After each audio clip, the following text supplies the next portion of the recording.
and welcome. I'm Eleanor Shaughnessy, coordinating Conversations and Coffee program here today. And I'm honored to be standing in the midst of Operation Monarch. Amazing, amazing place of what we call healing, recovery to new life. Wonderfully depicted with the butterfly.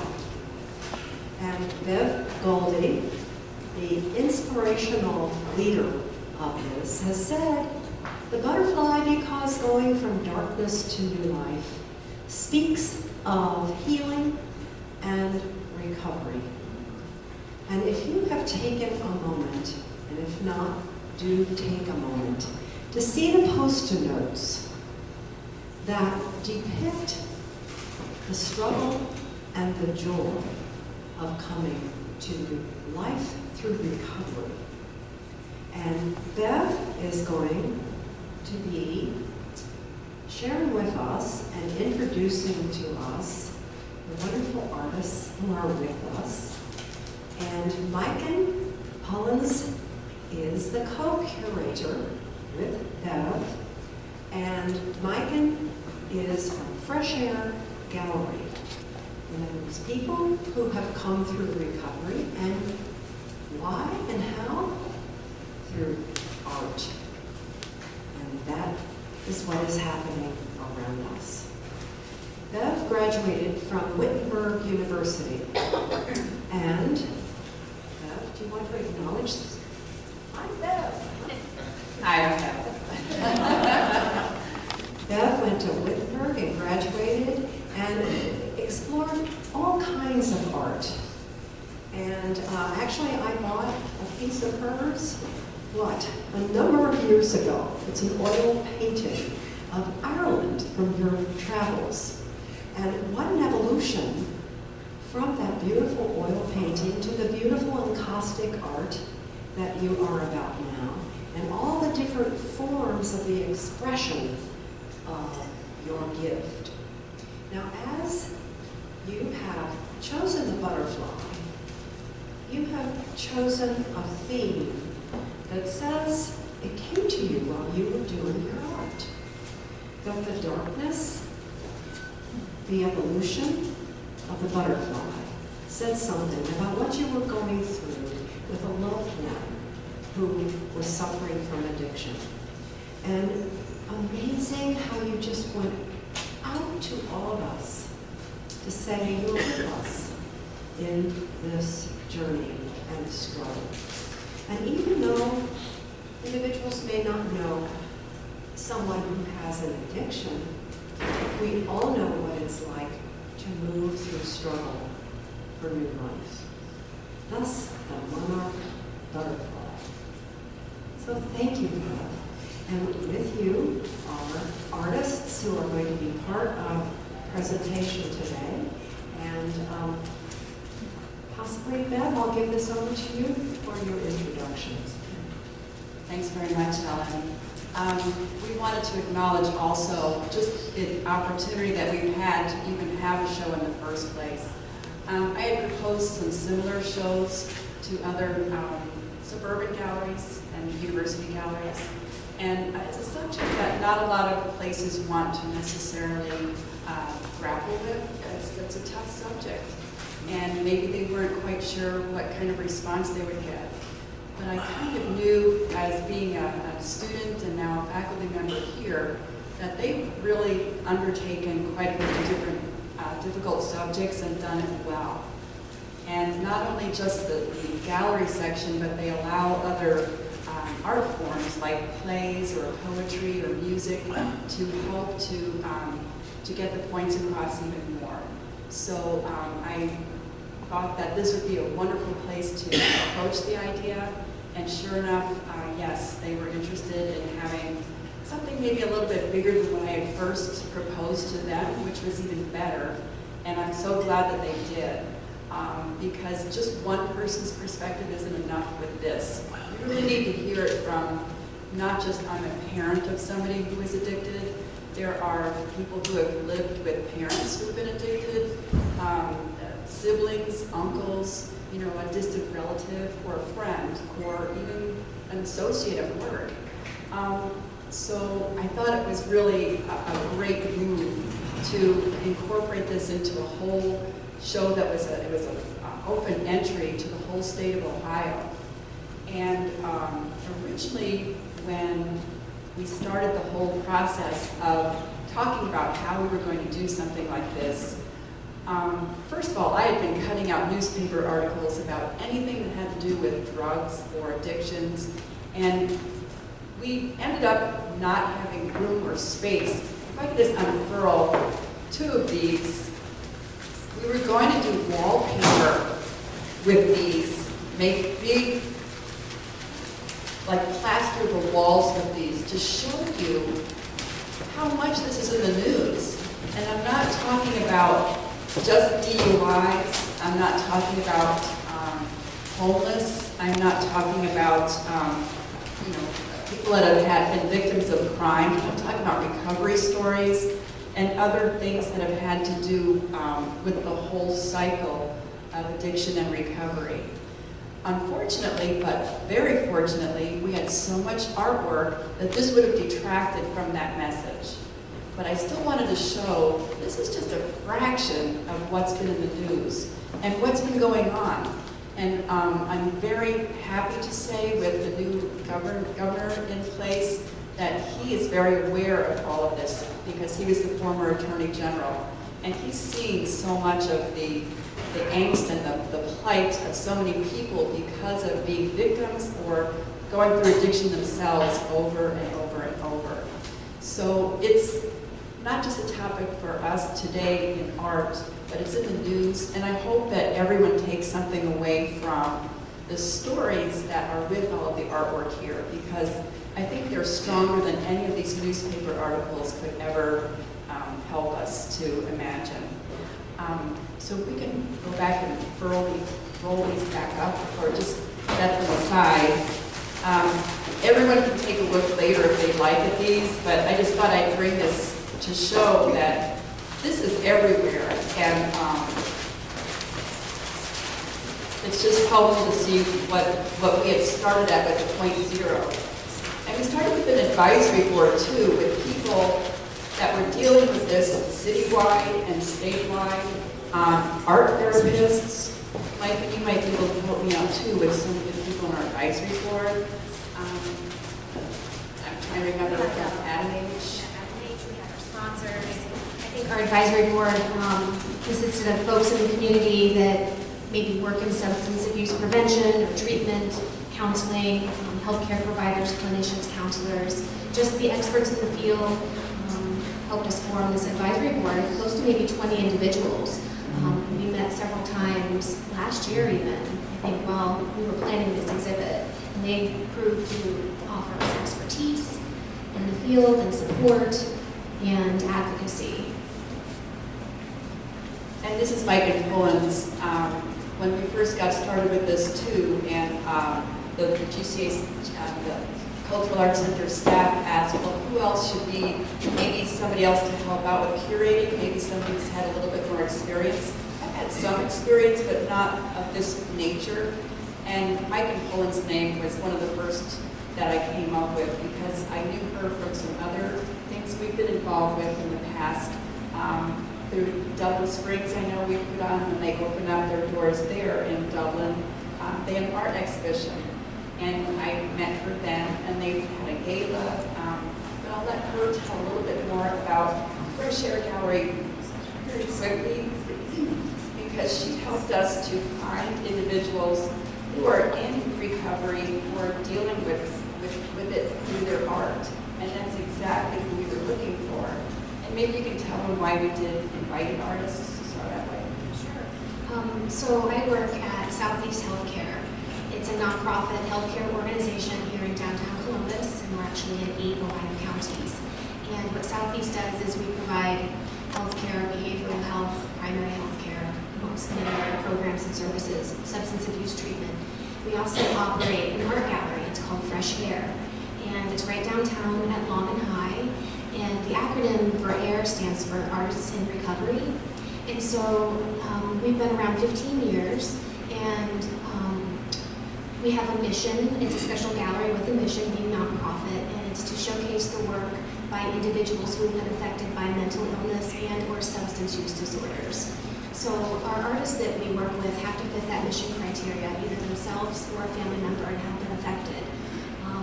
And so I've worked with hundreds of artists over the course of 14 years that I've been there, and there's a community of folks out there, artists that have been affected by this.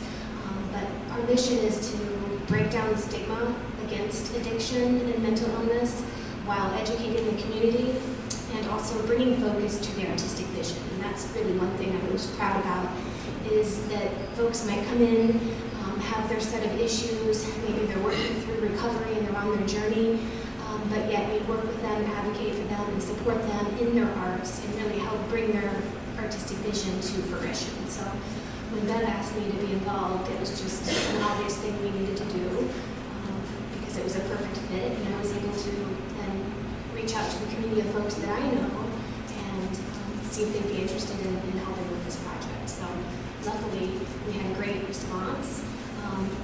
This exhibition has over 64 artists, I think, approximately, and we have 6 anchor artists. We call them anchor artists, but they were invited to participate, mainly because we knew that obviously they're extremely talented and doing well in their art career, but also that they had been affected by addiction as well. So 6 of the artists are on display. I think you can identify them around the show here because they have pre-colored paper along with their art, and that's how we know that they were an invited artist. One of them is with us today, Kent Groswell, over here, so you'll hear from him in a little bit. But that's a little bit of background on Fresh Air and then how Fresh Air got involved with the Operation Monarch exhibition. Thanks, Megan. When we reviewed, well, first of all, we had 2 curators, and we wanted to, 2 jurors, and this was very important to us to have named people who would recognize who these jurors were, to let them know that this was going to be a show to be reckoned with, and that people who had quite a background in jurying would actually be involved with it. So we asked Mary Gray, who had just stepped down recently from being at the Rice Center Gallery, and then also Jim Arter, who has been in the arts and is a former GCAC CEO. Is that the right title? He was in charge of GCAC for a while. We knew that these 2 people were names that people in the art world would recognize statewide, and I think that might have made a difference for a lot of people entering the show itself and the caliber of work that we did receive. So getting to some of this artwork, once the jurors made their selections, Michael and I had an opportunity. We couldn't wait to see some of the art that came in, and some of it, when we saw it, it brought tears to our eyes. And I'm sure that when you went through this too, there might have been 1 or 2 pieces that just really got to you and maybe spoke to you more than others. And one of those pieces, and the reason why we asked her today, for me personally, we'll ask Nora Daniels to say a few words about her piece in the back entitled Crackers. When we saw it, it was not only going to be probably one of our showstopper pieces, but to me personally, it was a jaw dropper. And it's the large piece on the back wall. And I'd like to go ahead and give the mic over to Nora. If you can tell us a little bit about your inspiration and how this came about. Thank you, everyone. I'm really pleased to have been able to participate in this show, which I think is really important for opening the discussion more of recovery and addiction, the opioid crisis, and yeah, I think probably everyone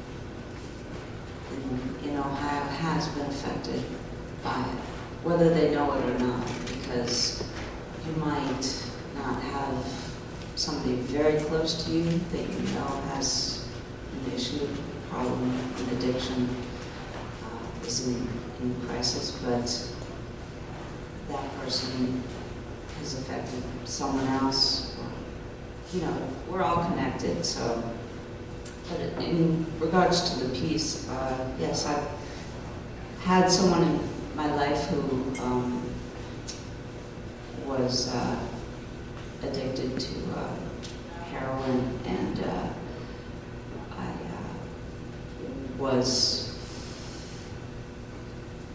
trying to fix up their apartment, which was kind of, you know, covered with blood a bit, and it was not a good picture. And they when they came back, they ended up not making it. But I just wanted to, you know, that image has been in my mind for a long time, so it was nice to finally get it out. And yeah. Can you share a little bit more about your color selection and some of the people and pets in there? Sure.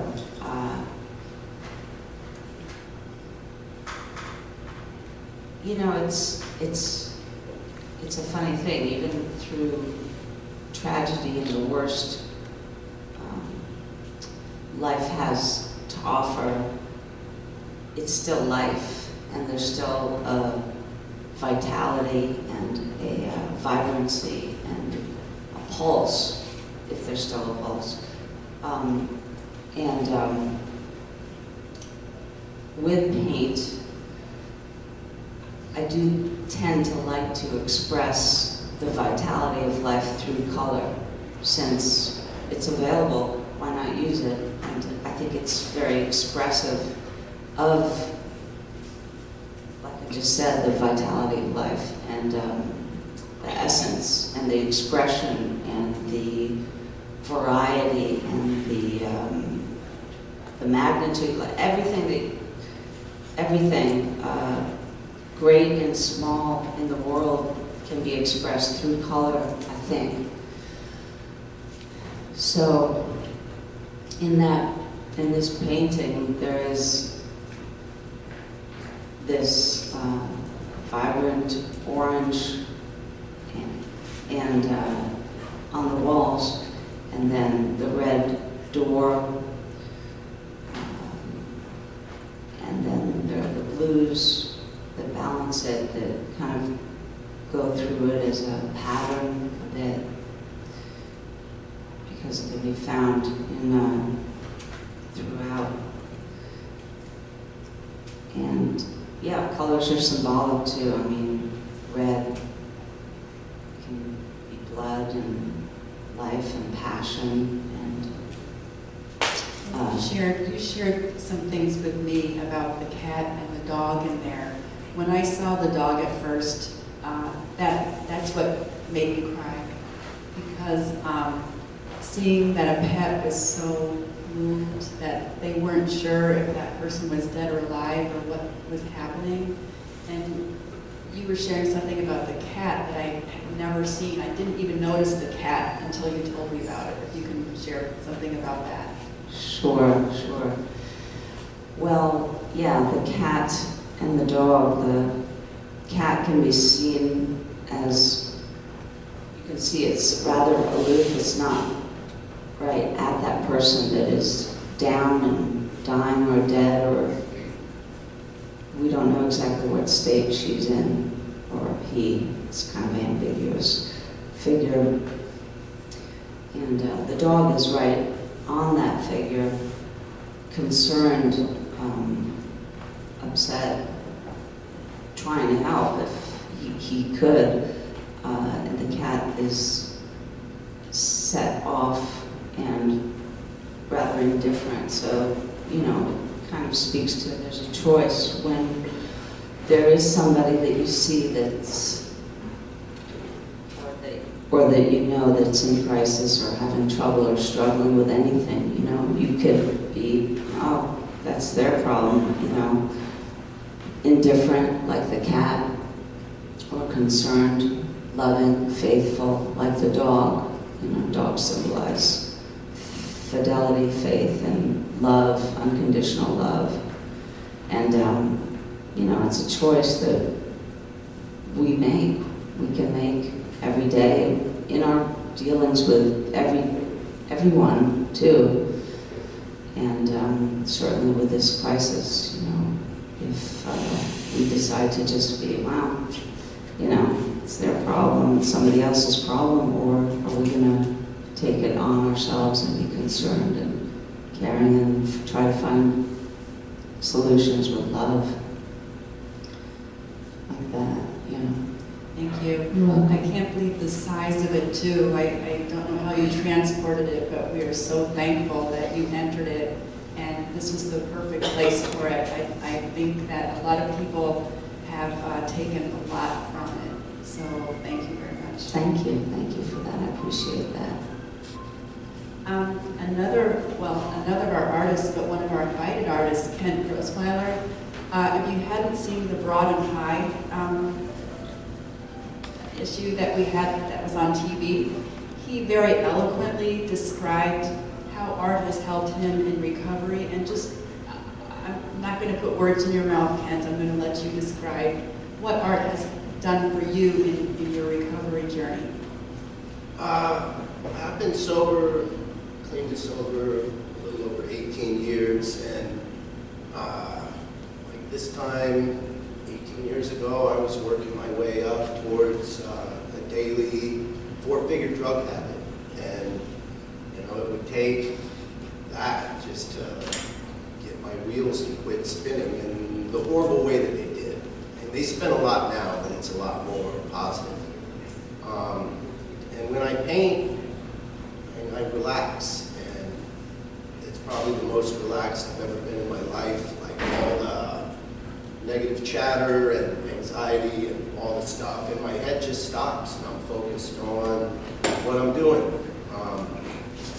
And paints aren't that expensive, and it's definitely a lot less than 4 figures a day. And I've done it enough, like, you know, people kind of like it. So, you know, it's really nice to know that stuff that I'm doing to maintain my sanity makes other people happy or smile or affects them in some way as well. Can you describe a little bit about your work? Kent's got a painting beneath the 4 different portraits of people. Do you want to tell us a little bit about your portrait stuff? Like where I'm at now, like on a daily basis, like I'm full of gratitude for my life. You know, I usually reflect a little bit on, you know, what it was like, and I feel kind of queasy, and I get really grateful for where my life is at today. I mean, I should have ended up in a dumpster, and you know, I'm living a life, you know, as a creative person. I am a full-time painter and artist. I work from home. I get to hang out with my dog. It's amazing. But I've done this long enough that, you know, I'm kind of thinking of the team and thinking of my people, and you know, we're in a serious epidemic, and you know, every day on the news, people are dying. People I know are dying. In 2003, my older sister died of a drug overdose. In 2007, you know, my oldest nephew was like my little brother. He was 32 years old, and he looked like he was 60. Died of cirrhosis. Like his body was just rotten. And you know, being a sober person, I meet a lot of people that struggle, and you know, they're really amazing people. You know, it's just that, you know, addiction can make us do some really unsavory things, and then that gets a stigma, and you know, we're never looked at as like a cancer patient or anything like that, and you know, or folks afflicted with something where they get a lot more sympathy. And I mean, I got sober, did a treatment center. It was for like zero-income washouts like myself, and I really think the system is lacking facilities like that, and to provide opportunities for people like myself. And yeah, the country was a mess before Reagan, but to me, in my opinion, that period of time where he was in office really highlights the dismantling of systems in place to help people. And with that painting, you know, it's like I was making a statement for the team. Like, I consider drug addicts and alcoholics still suffering like they're white people, and we're dying like crazy.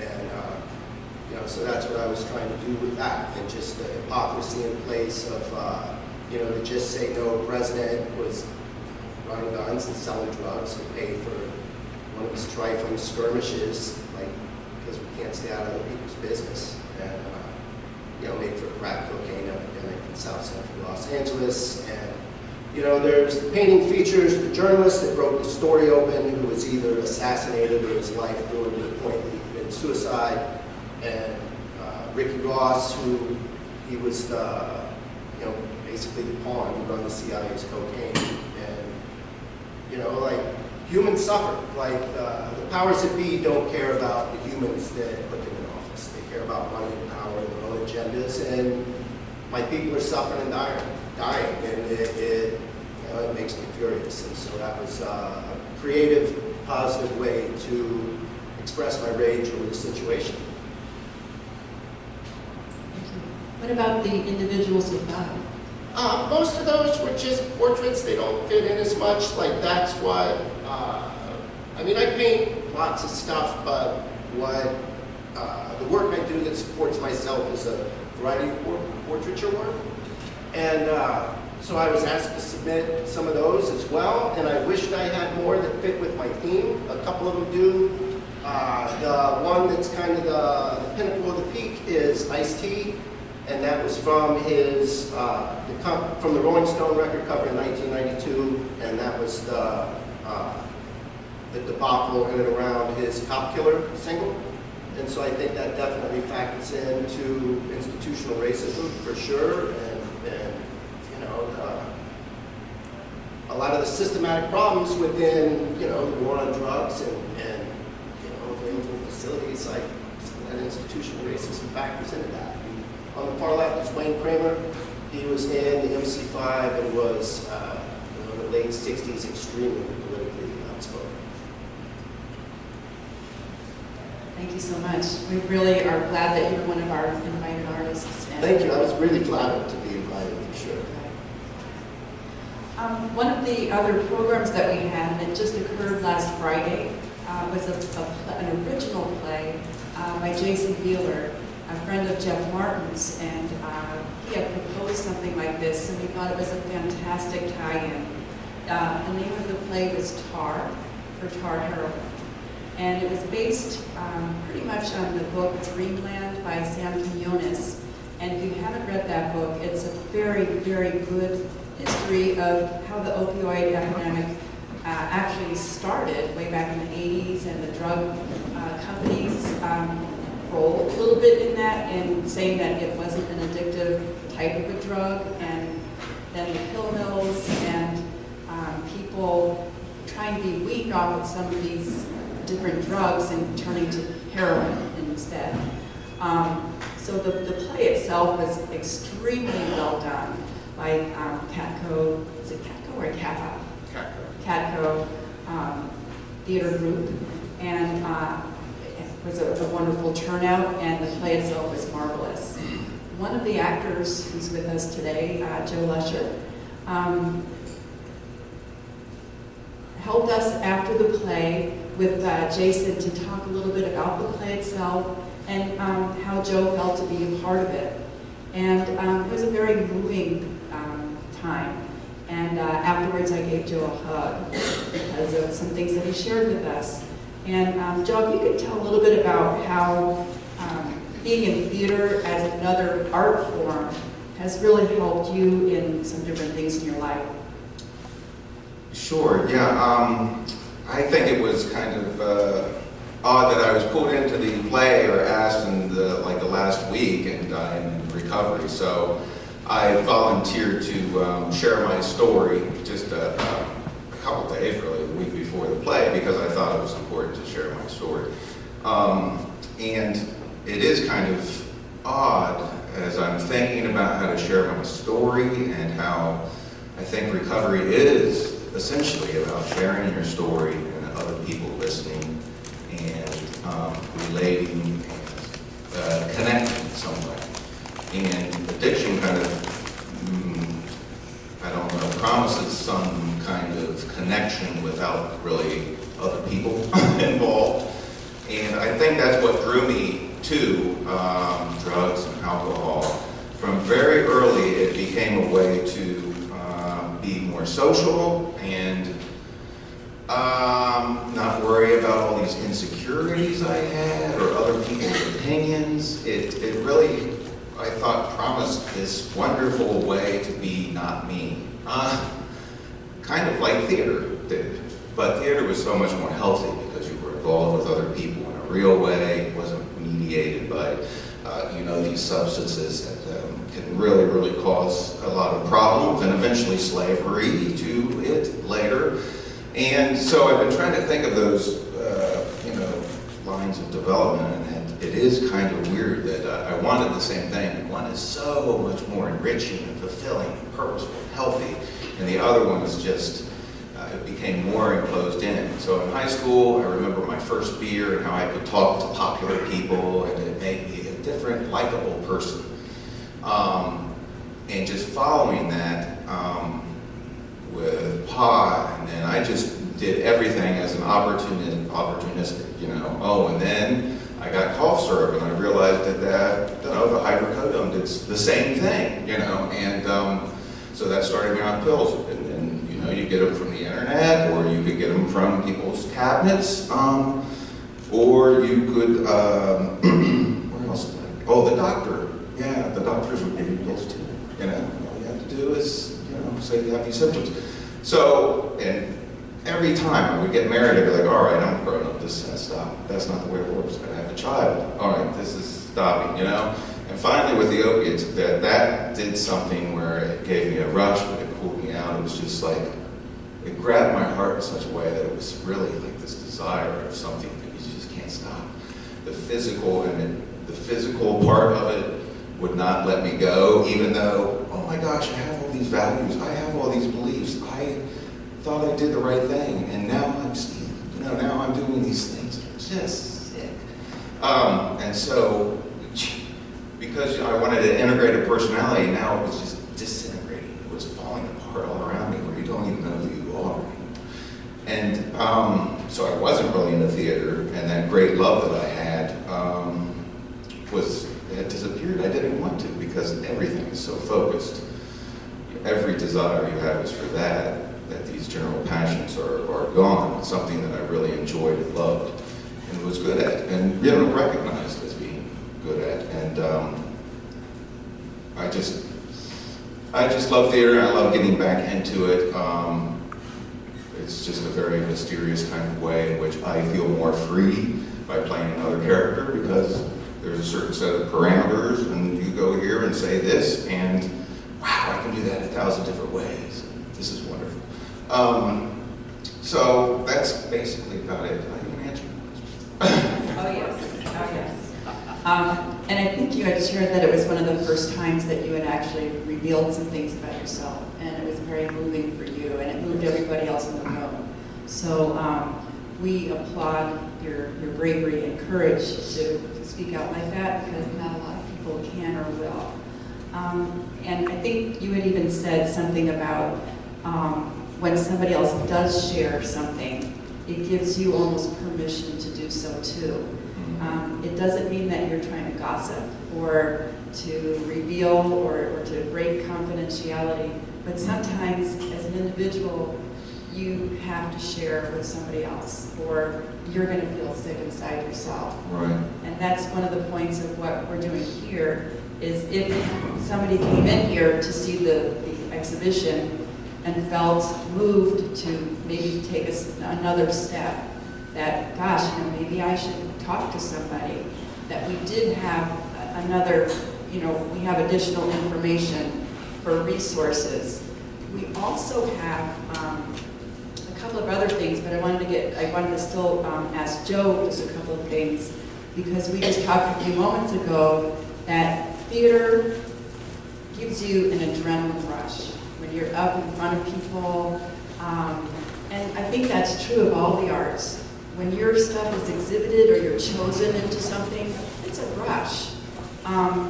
When you're playing music in front of others and people applaud, that's a rush. And that kind of rush is a similar thing, and I have not been in your shoes, but would you say that it's a similar kind of a situation that getting into the arts in recovery helps to replace that rush that you would have gotten from drugs? Yeah, I would say that's similar. I think the arts, at least it helps. So if you're into a rehabilitation program, and it's just kind of a continuing education program that gives you some mind stuff, you know, that's not what the arts is about. It's about experiencing it. It's about getting your body involved in creating something.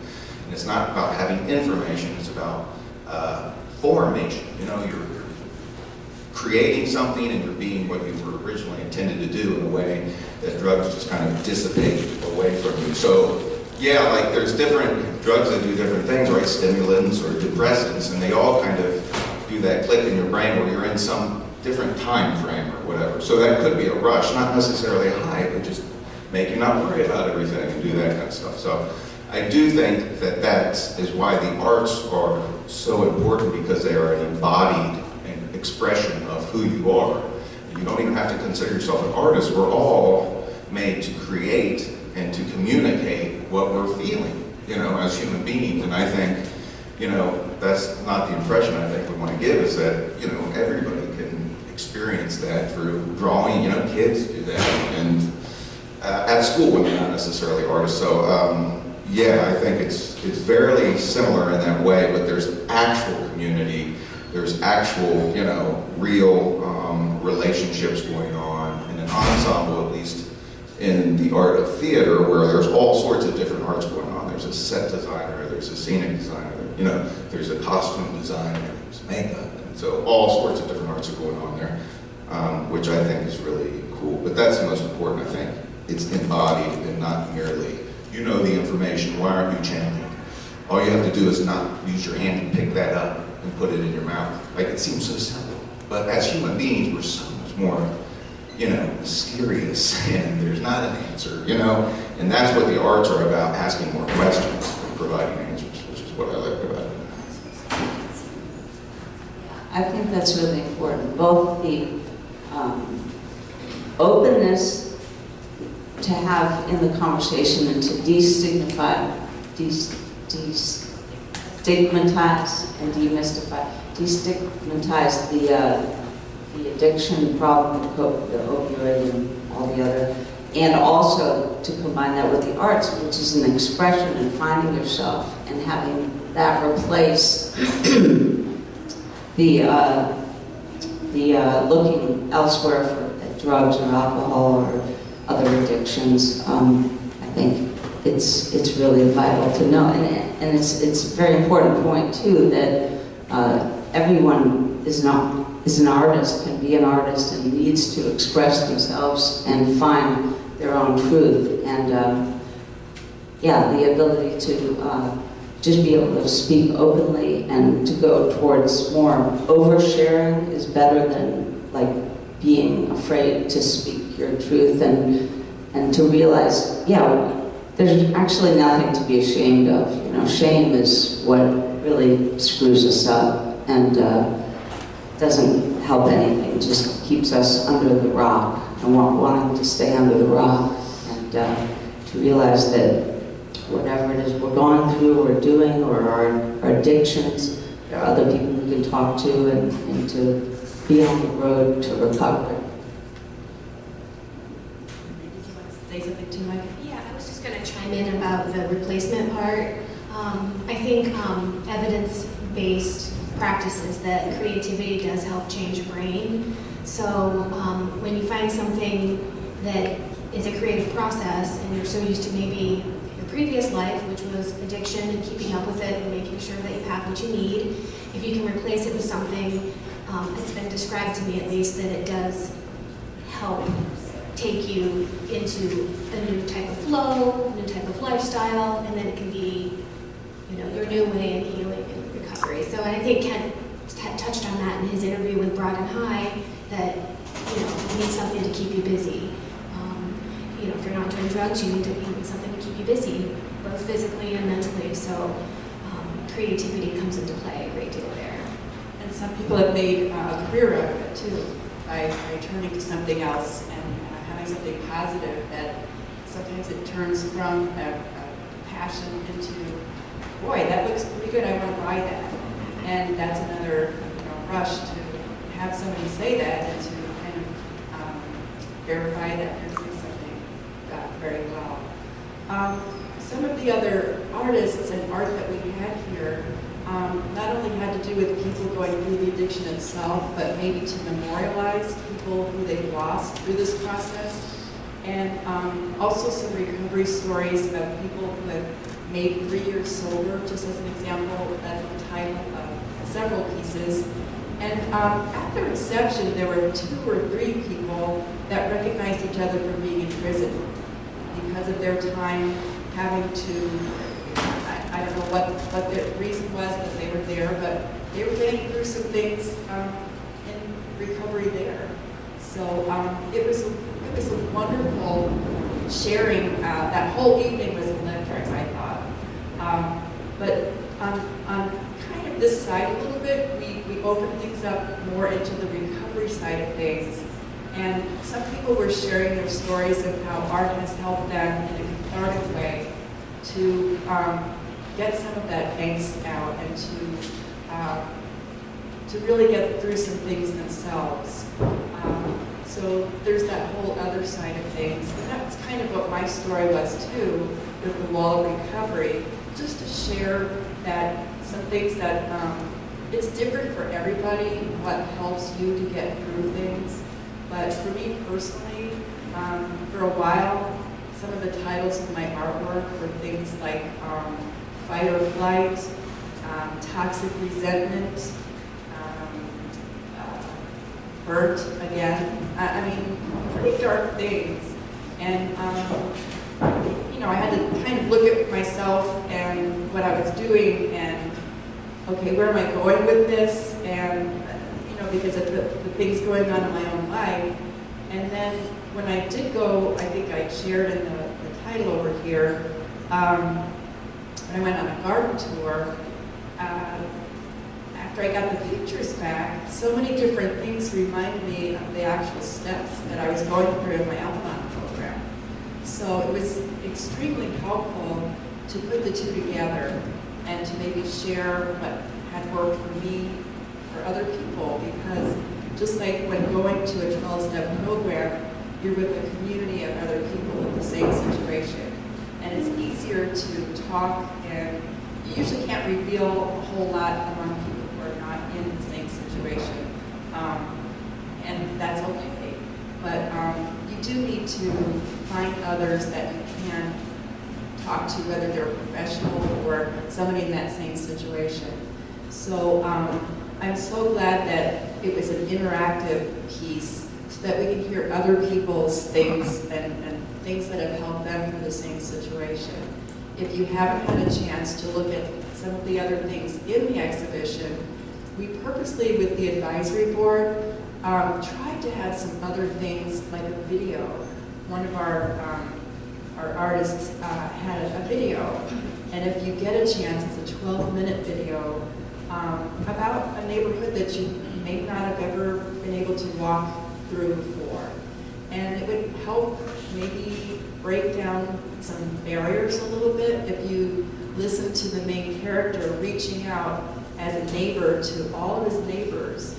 And I would love to live in a neighborhood like that. I don't know half of my neighbors. And he was able to tell which one was ill and needed help, which one had gone through a couple of overdoses, and they got together, and one that even said he was racist, but he, being an African American, reached out and shook hands and said, at least we can agree to watch out for each other as neighbors.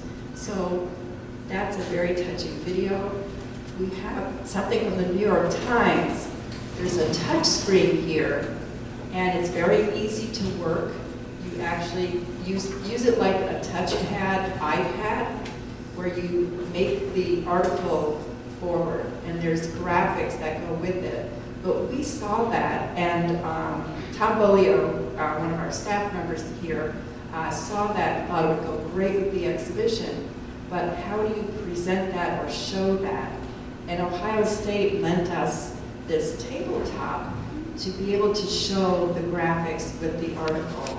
If you haven't had a chance, it takes about 5 minutes. It's very, very educational. It talks about how heroin hijacks the brain. And it actually is a chemical change, and how people relapse and why they abandon families. And I mean, Joe was talking about this before, and Ken too, that it's things, you're not yourself anymore. So that's a very helpful thing there. Another interactive thing that we have in the front that you might have missed is it's something to reframe yourself. You can actually draw, or if you have a younger one here with you, it's something else that they can do while you're watching or looking at the show, or you know other people that have kids that would like to see the exhibition. At least you can recommend to them if we have something also for little ones. Or you can do it yourself. You can always be an artist yourself.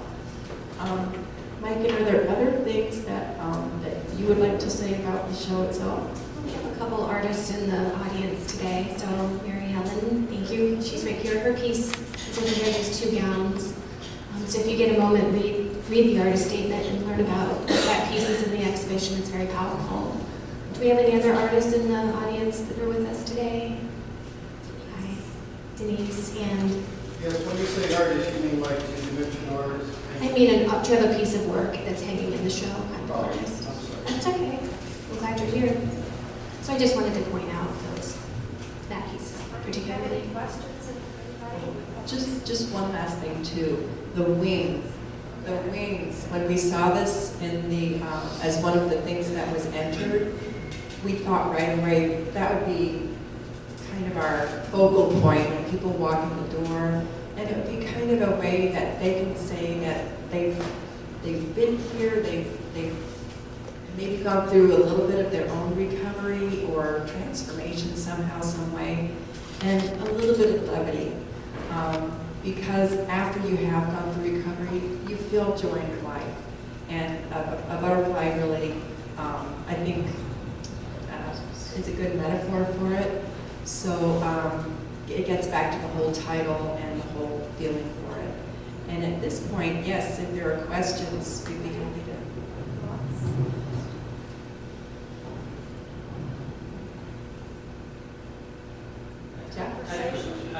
So I know you're the only artist that we haven't been able to see a piece of your work, but I understand you have a piece that you might be able to share with us today. Theatrical background, are you willing to?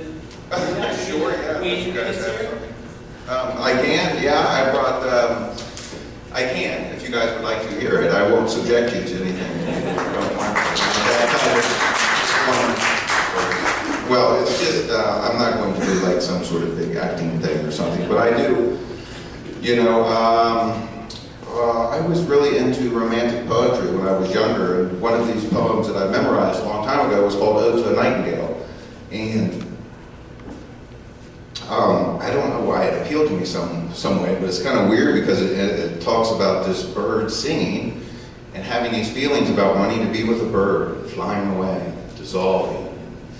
Why that's appealing, because the world is not the greatest place sometimes to live, I guess. And he associates that to doing drugs. Yeah, John Keats did it. So I think but then he says he's going to go to poetry instead, you know what I mean? And I thought that was kind of an interesting example from the past of somebody who's struggling with the same kind of thing. So let's see, I used to have it all memorized, but it is rather long, so I don't know if I'll get through the whole thing, so I'll just do some parts for you. My heart aches, and a drowsy numbness pains my sense, as though of hemlock I had drunk, or emptied some dull opiate to the drains. 1 minute passed, and lethe words had sunk. 'Tis not through envy of thy happy lot, but being too happy in thine happiness, that thou, light-winged dryad of the trees, in some melodious plot of beech and green and shadows numberless, singest of summer in full-throated ease. Oh, for a draught of vintage that hath been cooled a long age in the deep delved earth, tasting of flora and the country green, dance and provincial song and sunburnt mirth. Oh, for a beaker full of the warm south, full of the full, the blushful hypocrene, with beaded bubbles winking at the brim and purple stained mouth, that I might drink and leave the world unseen, and with thee fade away into the forest dim. Fade far away, dissolve and quite forget what thou amongst the trees hast never known. The weariness, the fever, and the fret here where men sit and hear each other groan, where palsy shakes a few sad last gray hairs, where youth grows pale and spectre thin and dies, where but to think is to be full of sorrow and leaden-eyed despairs, where beauty cannot keep her lustrous eyes, nor new love pine at them beyond tomorrow.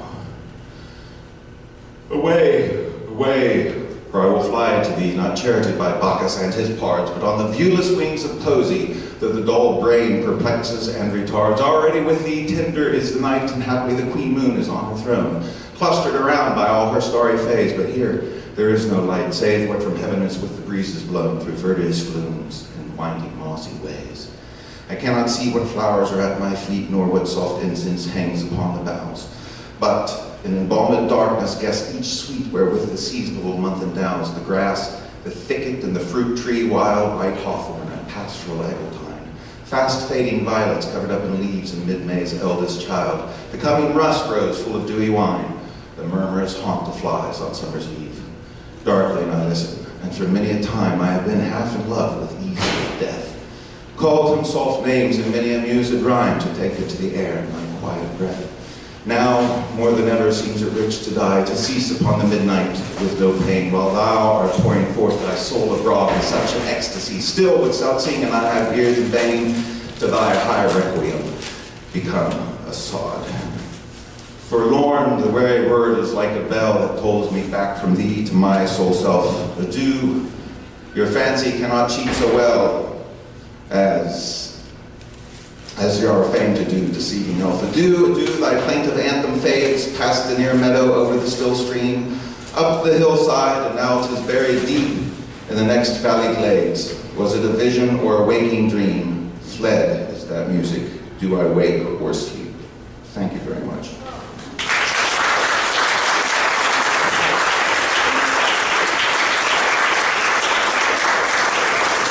Anyway, he chooses art over drinking, you know, the hemlock or the vintage of wine or the opiates. It was a struggle, so it was kind of apt.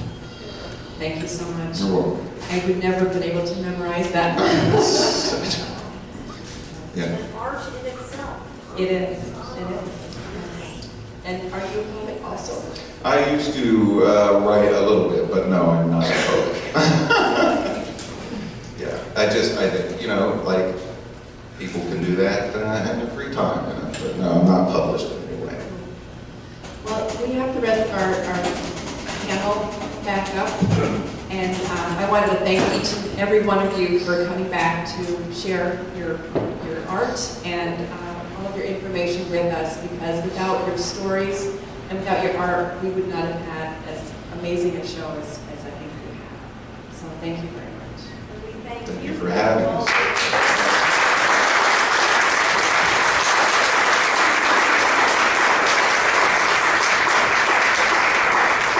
Your vision has gifted us, has it not? And the discipline of bringing it all together, which is an art form in itself. Like you said, well, memorizing all that. But you have done something very analogous by pulling this all together. Amazing. And I want to just transition for a moment to a delight that's part of our conversations in coffee. Speaking of artistic expression and death into new life and butterflies, Newt Crabbe among us has created hundreds of butterflies and placed them in Trinity Episcopal Church at 3rd and Broad. And the congregation, led by Reverend Richard Burnett, has said, when are those coming back? And I was there for Good Friday, and they're looking, the people are saying, when are the butterflies coming back? So today, we're having a meeting about when the butterflies are coming back, and how amazingly significant that you are sitting before the monarch, and new life, new life. Thank you. Thank you. Each.